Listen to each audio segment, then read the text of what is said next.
Next अध्याय सिद्धि स्थान का है वस्ती सूत्री अध्याय, जिसमें वस्ती क्रम को बताने वाले सूत्र को मुख्य रूप से बताया गया है। इससे पूर्व अध्याय में वमन विरेचन आदि के योग्य अयोग्य रोग एवं रोगी के बारे में बताया गया है। जो प्रथम अध्याय था कल्पना सिद्धि अध्याय, उसमें वस्ती कल्पना का वर्णन था। उसका विस्तृत विवेचन वस्ती सूत्री अध्याय में किया जा रहा है। इस अध्याय में भी आचार्य अग्निवेश ने आचार्य आत्रेय से कुछ प्रश्न किए हैं, जिनका उत्तर आचार्य आत्रेय ने दिया है।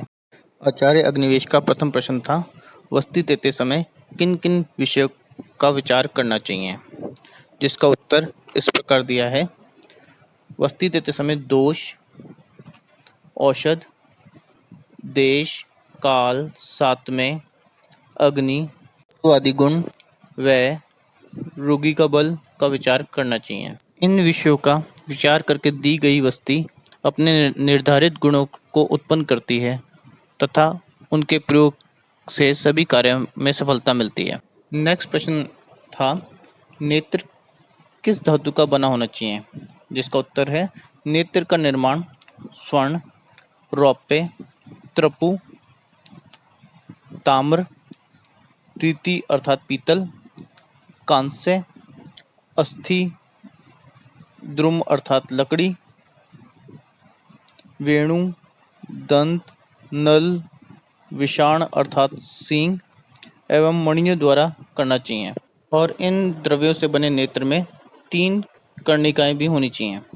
नेक्स्ट प्रश्न था, नेत्र का प्रमाण, आकृति एवं गुण क्या होने चाहिए, जिसका उत्तर है 6 वर्ष की वय तक बालकों के लिए 6 अंगुल लंबा नेत्र होना चाहिए। 12 वर्ष के बालक के लिए 8 अंगुल लंबा नेत्र होना चाहिए तथा 20 वर्ष के पुरुष के लिए 12 अंगुल लंबा नेत्र होना चाहिए। नेक्स्ट है वस्ती नेत्र के अग्रभाग का छिद्र। 6 अंगुल लंबी नेत्र में अग्रभाग का छिद्र ऐसा होना चाहिए जिसमें मूंग आसानी से प्रविष्ट हो जाए व निकल जाए। 12 अंगुल लंबी नेत्र के अग्रभाग का छिद्र इस प्रकार होना चाहिए कि उसमें छोटी बेर की गुठली प्रविष्ट हो जाए तथा 8 अंगुल लंबी नेत्र के अग्रभाग में शुष्क मटर आसानी से प्रवेश कर जाए और निकल जाए। नेत्र के छिद्र को किसी कपड़े की वर्ती से बंद करके रखना चाहिए, जिससे उसमें कोई कीट आदि का प्रवेश ना हो पाए। नेत्र के ऊपरी भाग जिसमें वस्तिपुटक बनता है, वस्तिपुटक कहते हैं एक ब्लैडर को, वो भाग जिसको वस्ती दी जाने वाली है उसके अंगुष्ठ के बराबर होना चाहिए तथा उस वस्ती का अग्रभाग उसी रोगी की कनिष्ठिका अंगुली के बराबर मोटा होना चाहिए। वस्ती नेत्र के गुण, वस्ती नेत्र सीधा होना चाहिए, गाय पुच्छ के समान की आकृति वाला अर्थात ऊपर से मोटा और अग्रभाग उसका पतला होना चाहिए, चिकना होना चाहिए तथा नेत्र मुख गोली के आकार का होना चाहिए अर्थात न ज़्यादा नुकीला हो। नेत्र के आगे से चतुर्थ भाग में कर्णिका बनाए तथा 2 कर्णिका नेत्र के वस्तिपुटक से बांधने के लिए नेत्र का मूल भाग में बनाएं। आचार्य चक्रपाणि का नेक्स्ट प्रश्न था, किस किस व्यक्ति के लिए किस योनि की तथा किस गुण वाले वस्तिपुटक को लेना चाहिए। वस्तिपुटक, जिसको ब्लैडर भी कह सकते हैं, उसका निर्माण वृद्ध बैल, भैंस, हरिण, सुअर अथवा बकरी के मूत्राशय से करना चाहिए अथवा इस कार्य हेतु इनका मूत्राशय को प्रयोग करना चाहिए। ऐसा मूत्राशय जो दृढ़ हो, पतला हो, सिरा रहित हो व दुर्गंध रहित हो। इस वस्ती को क्वाथ आदि के प्रयोग से रक्त वर्ण का बना लें तथा मृदु व शुद्ध कर लें। जब ये मुलायम व साफ सुथरा हो जाए तो रोगी की व्यय के अनुसार नेत्र व वस्ती को लेकर वस्तिपुटक को इससे जोड़ें। इसके बाद इसका अच्छी तरह धागे से कर्णिकाओं में बांध दें। यदि मूत्राशय या वस्ती न मिल पाए तो जलचर, पक्षी तथा बकरा या चमगादड़ के चमड़े से या मोटे कपड़े से वस्ती का निर्माण कर सकते हैं।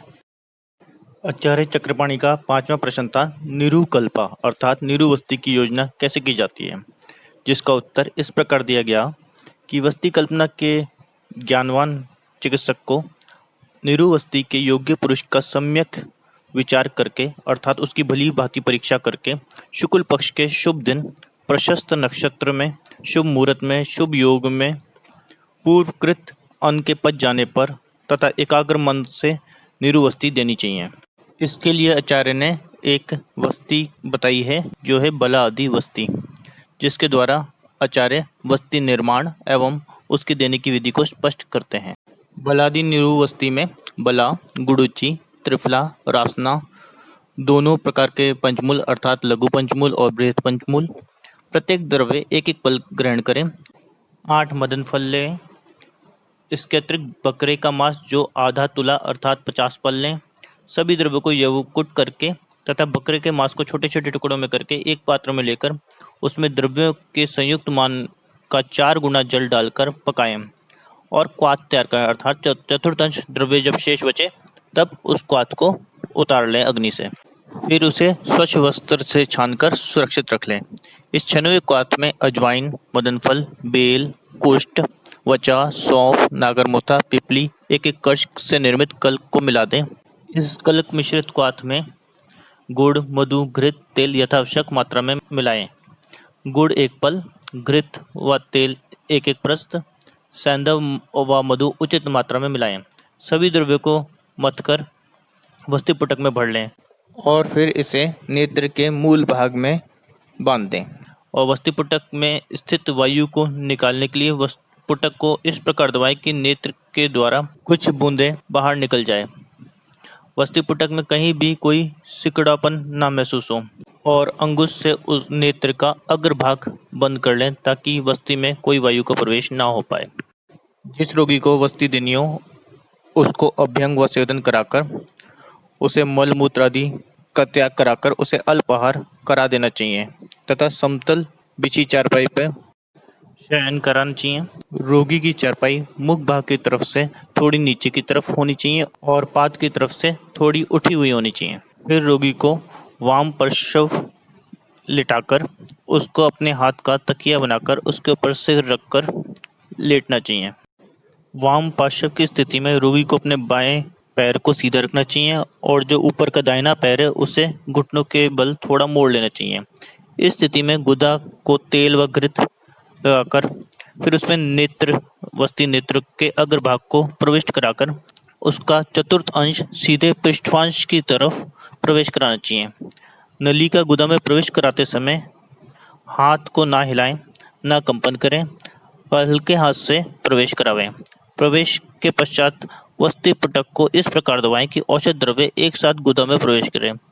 इसके बाद धीरे धीरे से नेत्र को बाहर निकाल लेना चाहिए। नेक्स्ट है वस्ती के दोष।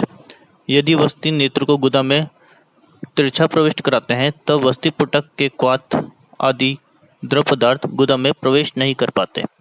दूसरा दोष है यदि वस्ती नेत्र का गुदा में प्रवेश कराते समय इधर उधर हिल जाता है तो गुदा में व्रण हो सकता है।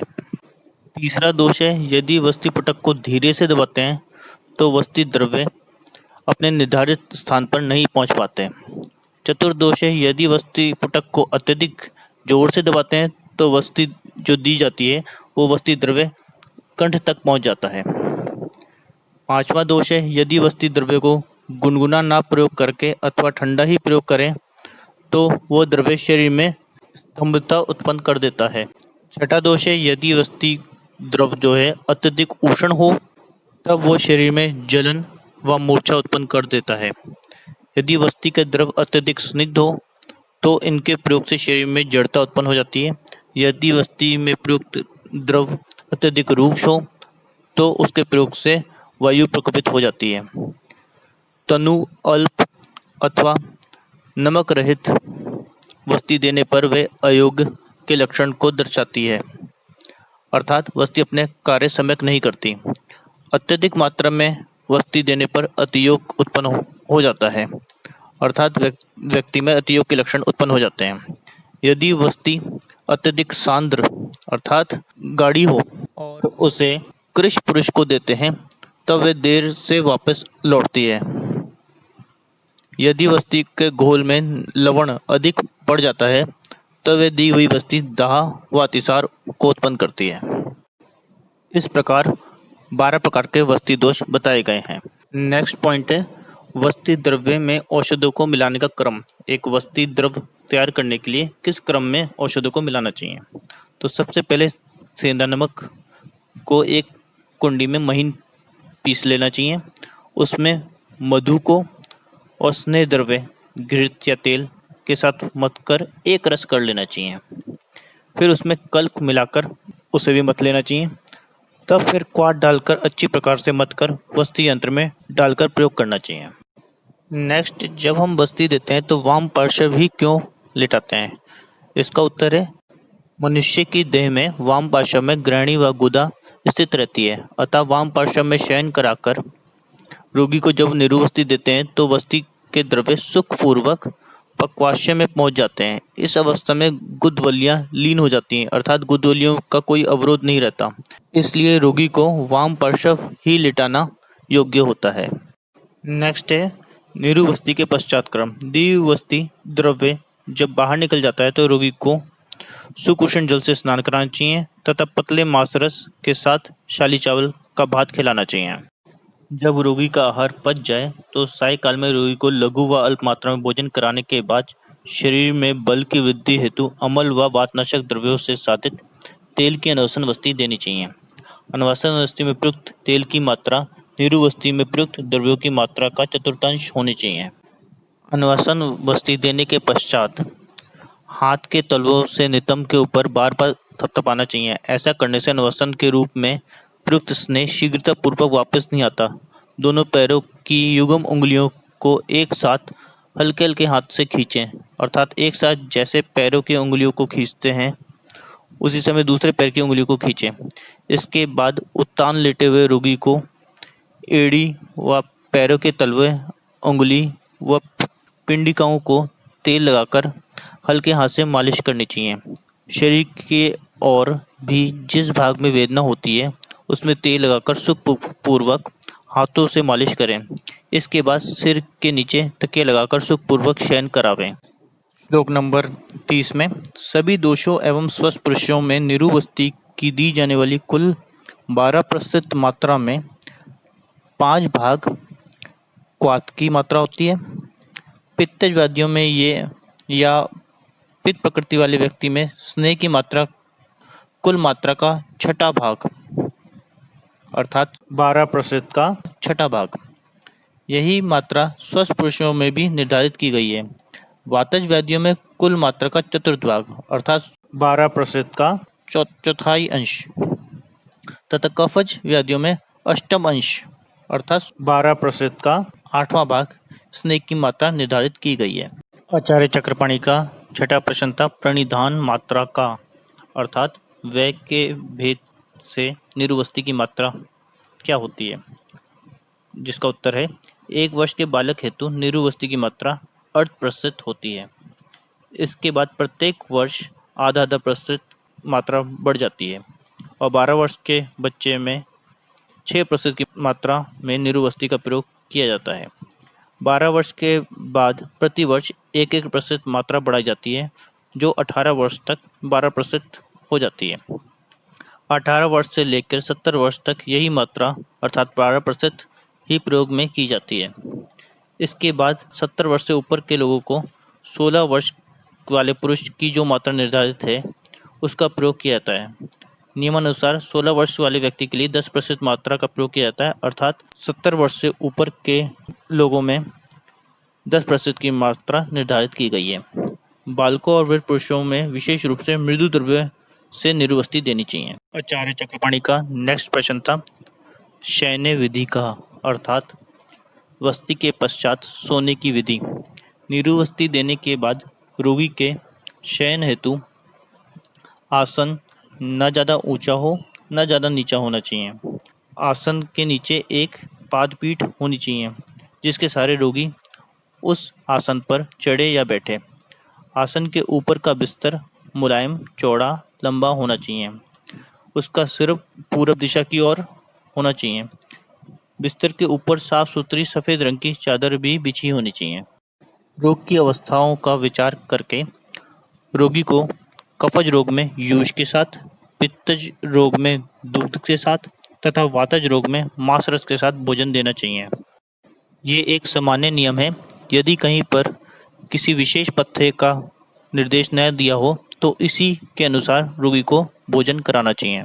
आचार्य चक्रपाणी का 9वां और 10वां प्रश्न था के वस्त्या केशु हिता, अर्थात कौन सी श्रेष्ठ वस्ती है और किस किस व्यक्ति में कौन सी वस्ती उपयोगी है। सबसे प्रथम है दशमूलादि निरुवस्ती, ये सफल वातरोग नाशक कही गई है। दूसरी है स्थिरादि निरुवस्ती, ये वस्ती अग्नि को प्रदीप्त बनाती है, मांस और बल को बढ़ाती है तथा नेत्रों के बल को भी बढ़ाती है। नेक्स्ट वस्ती है एरण मूल आदि निरुवस्ती, ये वस्ती दीपन व लेखन गुण दर्शाती है, अर्थात जठराग्नि को प्रदीप्त करती है तथा धातुओं का शोषण करती है। इस वस्ती का प्रयोग से जंघा, उरु, पाद, कटी तथा पृष्ठ में होने वाली वेदना दूर हो जाती है। कफ के आवरण अथवा वायु के अवरोध को ये वस्ती दूर कर देती है। शूल के साथ होने वाले मल मूत्र वायु के अवरोध को भी ये वस्ती दूर करती है। इसके साथ आद्यमान, अश्मरी, शर्करा, अनाह, अर्श तथा ग्रहणी रोग को भी दूर करती है। अर्थात एरण मूल आदि निरुवस्ती के प्रयोग से निर्दिष्ट व्याधियों का शमन होता है। नेक्स्ट है मांसरस वस्ती, ये निरुवस्ती के प्रयोग से रोगी के बल, मांस, वर्ण, रेत व अग्नि की वृद्धि होती है, नेत्र की ज्योति बढ़ती है। इसके साथ साथ शीर्षशूल में भी अत्यंत लाभकारी होती है। नेक्स्ट है पलाश वस्ती, ये निरुवस्ती के प्रयोग से रोगी के बल, वर्ण की वृद्धि होती है। ये वस्ती अनाह, पाशाशूल, योनि रोग, गुल्म एवं उदवर्त रोग को दूर करती है। ये पांचों वस्तियां वात रोग नाशक होती हैं। इसके पश्चात अब हम पित्त नाशक निरुवस्तियों की चर्चा करेंगे। पित्त निरुवस्तियों में सबसे पहले यष्टि आदि निरुवस्ती, ये निरुवस्ती का प्रयोग वात्रक, वैश्वर्य तथा विसर्प के रोगी में करने से अत्यंत लाभ मिलता है। एक दूसरी प्रकार की निरुवस्ती होती है जिसमें यष्टि मधु के साथ अभ्या, लाल चंदन, लाल कमल, नील कमल, जीवनीय गण की औषधियाँ आदि द्रव्य पड़ते हैं। इसका प्रयोग से भी सभी पित्तज व्याधियाँ दूर होती हैं। नेक्स्ट है चंदन आदि निरुवस्ती, इसमें लाल चंदन, पद्मकाठ, यष्टि मधु, रासना, वासा आदि द्रव्य से ये वस्ती का निर्माण होता है। इसका प्रयोग दाह में, प्रदर में, हृदय रोग में, विषम ज्वर में, मूत्र ग्रह में, अतिसार में, रक्तपित्त में, पांडु रोग में, गुल्म में, कामला में तथा अन्य पैतृक व्याधियों में किया जाता है। नेक्स्ट है द्राक्षादि निरुवस्ती, इसका प्रयोग हृदय, नाभि, पार्श्व, उदर व शरीर में दाह होने पर किया जाता है। शरीर के आंतरिक भागों में दाह होने पर, कष्ट के साथ मूत्र त्याग की अवस्था में, क्षीण रोगी में, शत रोगी में, शुक्र क्षय में, पित्त अतिसार की अवस्था में इस वस्ती का प्रयोग विशेष लाभकर होता है। इस प्रकार इन 4 पित्त शामक निरुवस्तियों का वर्णन किया गया है। अब इसके आगे कफनाशक निरुवस्तियों का वर्णन किया जाएगा। सबसे प्रथम आती है कोशातकी आदि निरुवस्ती, इसका प्रयोग कफज रोगों में, मंद अग्नि वाले रोगों में अथवा भोजन से द्वेष करने वाले व्यक्तियों में किया जाता है। नेक्स्ट है पटोल आदि निरुवस्ती, इस वस्ती के निर्माण में सर्वप्रथम क्वाथ व कलक को आपस में मिला के तत्पश्चात कलक मिश्रित क्वाथ में मदन फल, तेल आदि द्रव्यों को निर्धारित मात्रा में लेकर अच्छी तरह मिलाकर मत लेना चाहिए। इस वस्ती का प्रयोग कफज व्याधियों में, अग्निमांद्य में व अरुचि में करना चाहिए। नेक्स्ट है द्विपंचमूल आदि निरुवस्ती, जैसे नाम से विदित है इसमें द्विपंचमूल अर्थात दोनों पंचमूल, त्रिफला, बेलू, मदन फल इन सभी द्रव्यों को बराबर मात्रा में लेकर गौमूत्र के साथ इसमें क्वाथ बनाया जाता है। इसमें कल्क के रूप में कलिंग, पाठा, मदन फल, मुस्तक इन द्रव्यों को डाला जाता है। निर्माण में क्वाथ और कल्क को आपस में मिलाकर वस्ती निर्माण प्रक्रिया के अनुसार निरुवस्ती तैयार की जाती है। इस वस्ती के प्रयोग से सभी प्रकार के कफज रोग, अल्सक व आमजन्य रोग, वस्ती प्रदेश में उत्पन्न भयंकर आटोप रोग, पांडु रोग, वातज मूत्राघात आदि व्याधियों में लाभ मिलता है। नेक्स्ट है रासनादि निरुवस्ती, इसका प्रयोग कृमि रोग, कुष्ठ रोग, प्रमेह रोग, ब्रगन रोग, उदर रोग, अजीर्ण व अन्य कफज व्याधियों में किया जाता है। यदि रूक्ष औषधियों का सेवन से व्यक्ति का शरीर रूक्ष हो गया हो, जिसके कारण वायु अत्यधिक प्रकोपित हो गई हो, ऐसी अवस्था में रासनादी निरुवस्ती का प्रयोग करना चाहिए। ये वस्ती वायु के प्रकोप को दूर करके जठराग्नि को प्रदीप करती है, जिससे व्याधि का शमन हो जाता है तथा रोगी को बल प्रदान होता है। नेक्स्ट है पुनर्नवादी निरुवस्ती।